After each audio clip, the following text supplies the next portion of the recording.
Naam, mtazamaji karibu sana katika channel yako pendwa kabisa ya Biomedia. Kama ndo kwanza unatutazama hii leo, nikukumbusha kusubscribe, kushare, kulike pamoja na kucomment. On the microphone si mwingine, wananiita Official Rose D.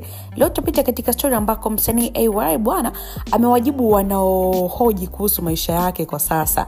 Anasema sitoweka mahusiano yangu mtandaoni kamwe. Huyu ni AY Master ambaye anakuambia sitoweka uhusiano wangu mtandaoni. Amefunguka kuhusu maisha yake ya sasa hivi, akiwa ni mwanamuziki mkongwe wa hip hop kutoka Tanzania.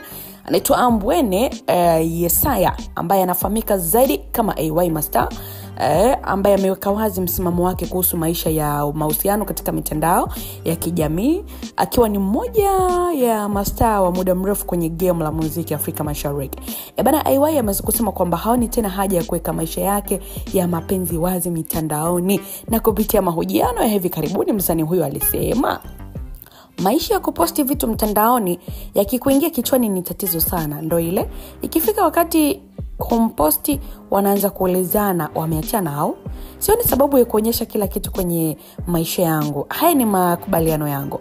Ameweza kufunguka katika nukuu yake ya kwanza msanii AY Master, na kauli hii inakuja ikiwa ni miaka kadhaa tangu alipoingia kwenye ndoa ya kifahari na aliyekuwa mpenzi wake Rehema Sudi Suleiman almaarufu kama Remi mnamo Februari mwaka 2018. Harusi hilo iliweza kugonga vichwa vya habari kwa ukweli mara tu baada ya kufanyika kwa sherehe ya jadi huko Kigali, Rwanda, na sherehe ya pili kubwa zaidi Tanzania, na yenyewe ilihudhuriwa na mastaa wakubwa kama Mwana Faye, Lady JD, Professor J, Crazy JK na wengine kibao. Lakini pia ndoa hiyo ilivunjika, japo AY Master hajawahi kulizungumzia sana swala hilo mitandaoni kwa kina hadharani. Kauli yake ya sasa inaonekana kuwa na uhusiano wa moja kwa moja na uzoefu wake wa zamani. Lakini pia msanii huyu anabaki kuwa mmoja wa wanamuziki ambao waliweka historia kwenye muziki wa bongo hip hop kupitia kundi maarufu la East Coast Team, na licha kutulia zaidi kwenye maisha binafsi bado anaheshimika kwa mchango wake mkubwa katika muziki ambao aliwahi kufanya. Una maoni gani ama wewe unapata somo gani kupitia msanii huyo AY Master kuhusiana na swala zima la kuwa unaweka kila kitu katika mitandao ya kijamii? Yuko sahihi ama anakosea?